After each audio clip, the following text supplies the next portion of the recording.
Selamat datang kembali. Pada kesempatan kali ini kita akan membahas tentang telusur yang dilakukan oleh surveyor akreditasi rumah sakit, yaitu telusur pasien secara individu. Telusur pasien secara individu menggunakan rekam medik rumah sakit ini melihat pengalaman pasien selama di rumah sakit, bagaimana pasien mendapatkan asuhan sampai dengan pasien pulang.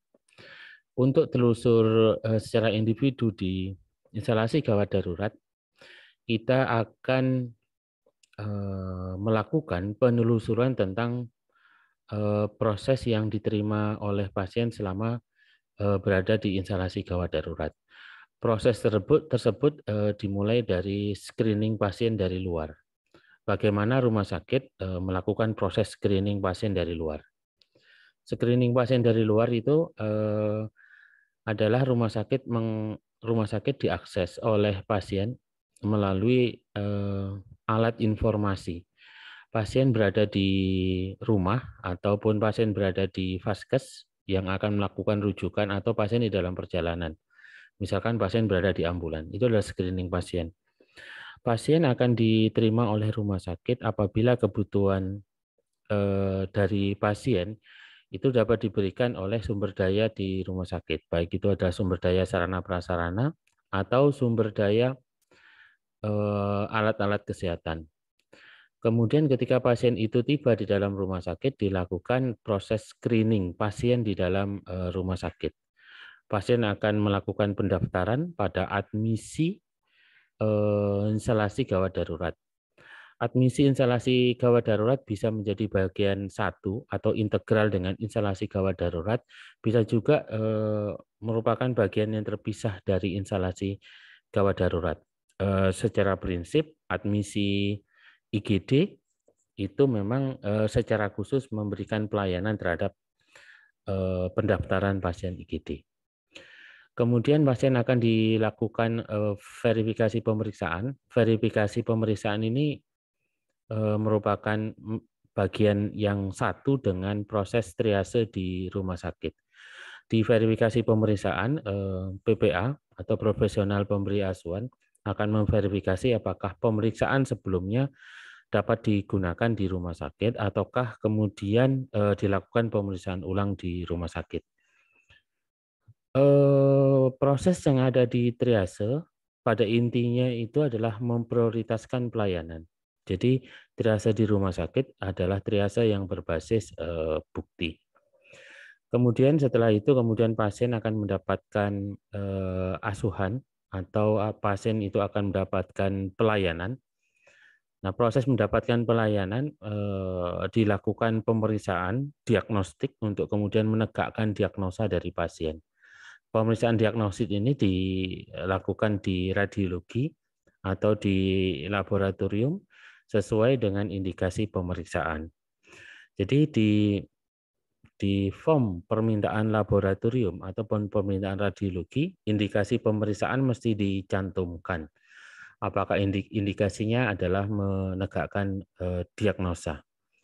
Kemudian di dalam proses pemberian pelayanan, misalkan dilakukan oleh perawat, maka perawat yang memberikan pelayanan adalah perawat yang memiliki kompetensi, dan kompetensi tersebut dalam bentuk surat penugasan klinis dengan rincian kewenangan klinis yang itu bisa kita temukan di IGD.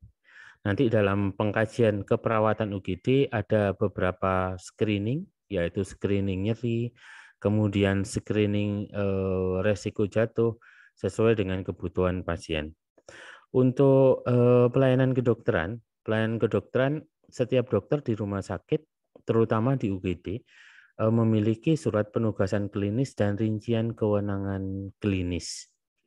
Proses pengkajian gawat darurat apabila menggunakan alat-alat kedokteran, itu senantiasa mesti kita lihat apakah alat-alat kedokteran itu adalah alat-alat kedokteran yang dapat berfungsi dengan baik. Umumnya cara melihatnya itu adalah dengan cara melakukan pengecekan terhadap kalibrasi alat tersebut.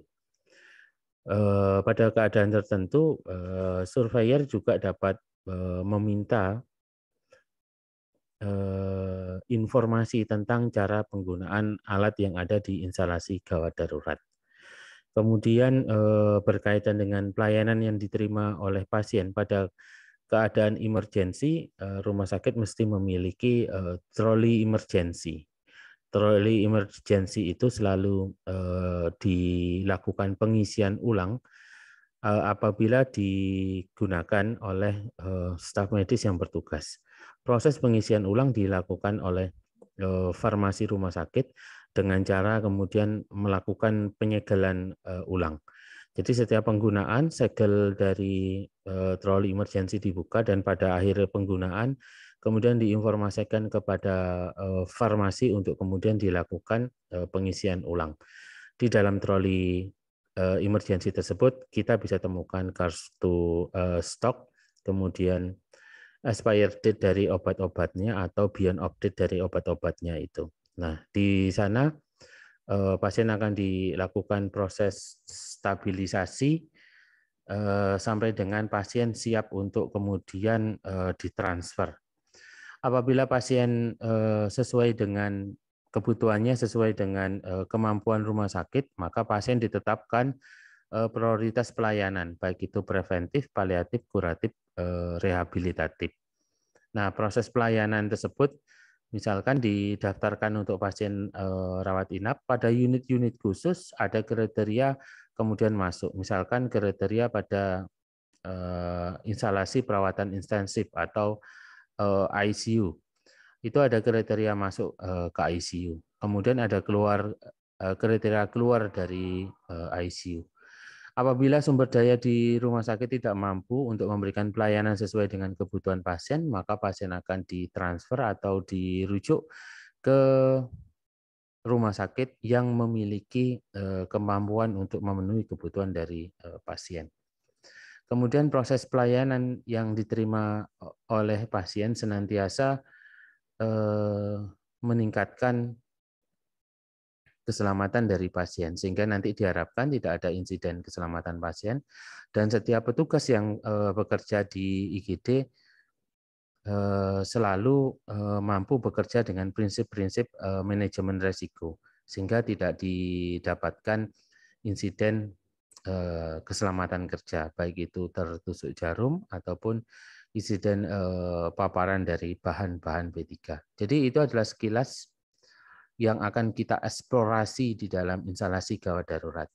Semoga bisa bermanfaat. Sampai berjumpa pada kesempatan berikutnya.